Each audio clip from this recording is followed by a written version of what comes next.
Binadamu tumeumbwa ni watu wenye kukosea, ni watu wenye mapungufu. Binadamu hata Mwenyezi Mungu ametusifu katika Qur'ani, anasema wa khuliqal insana dhaifa. Mwanadamu ameumbwa ni nani? Ni dhaifu, ana mapungufu. Mtu yoyote anayesitiri aibu zako, kuzificha, lakini huyo ukitoka ukawa hauko, umempa mgongo, akaanza kukusema kwa watu, yani anakuacha ukosee. Lakini ukishakosea, ukitoka tu ukimpa mgongo, anakaa na watu, anaanza kunong'ona, hebu mmemuona yule jamani, mnamuelewa?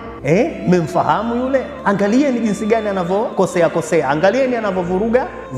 Asikwambie yeye mwenyewe. Huyu ni adui mbaya sana, huyo ni adui mbaya sana. Imamu Ali anasema fahdharuhu, muogopeni huyo mtu. Mpende sana mtu ambaye anapenda kukuchana live. Wakati mwingine hawakoseaji wale watu, bora itokee mtu akuchane live, wanasema akwambie kinaga ubaya bila ya pazia, akakwambia bwana, hapo shehe umekosea bwana, hapo itakiwa pawe hivi na hapo itakiwa hivi. Huyo ni mbora zaidi kuliko yule akakuacha alafu ukitoka anakwenda kukusengenya mbele za watu. Huyu mtu mbaya sana.